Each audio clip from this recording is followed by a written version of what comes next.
flu season is often unpredictable and can be severe, sometimes beginning as early as October and continuing as late as May.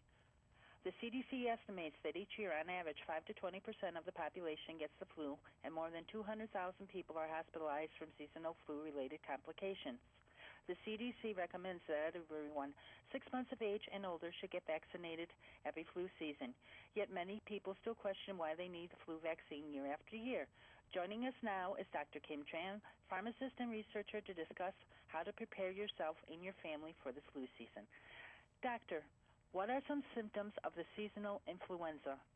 Well, influenza, also known as flu, can be very severe to the point where you can even be hospitalized, and it can cause death in some cases.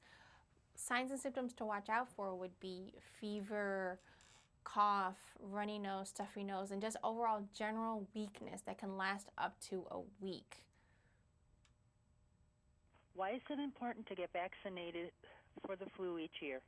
Because it is so severe, every year the flu puts up to 200,000 people in the hospital due to flu or flu-related complications, and that includes 20,000 children under the age of 5. So those numbers are so staggering, and it's so important to get the shot. I mean, that's the best and easiest way to prevent yourself from getting the flu. Are all flu vaccines the same? There are many options out there. There's pretty much an option for everyone. The CDC recommends a flu shot for everyone over the age of 6 months. And there are options out there for the elderly, for patients who are pregnant, even for patients with specific allergies. One of the newest ones out there is cell-based and is made specifically for patients with egg allergies. And so there really is no excuse not to get a flu shot. Would you give our viewers some tips on how to prevent seasonal flu? Well, of course, the number one way of preventing the flu would be the flu shot. In addition to that would be washing your hands, hand sanitizer. You know, it is school season. The kids are always around other kids. They're sharing, they're touching things at the office or around a lot of people. Always make sure you have tissue on hand sanitizer on hand. If you do cough or sneeze, cover your nose, cover your mouth. Make sure you get an adequate amount of sleep at home, and just make sure you're eating right, and just overall try to stay healthy to prevent yourself from getting sick.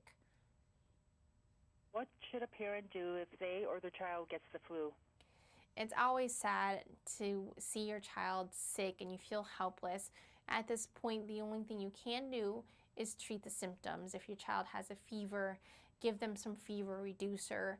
Make sure they get rest. Make sure they get lots of fluid. And keep in mind that they should stay out of school at least until 24 hours after the fever has gone away, because they can still be contagious. I'd like to thank you, Dr. Tran, for discussing flu season with us today. Have a great day. Thank you.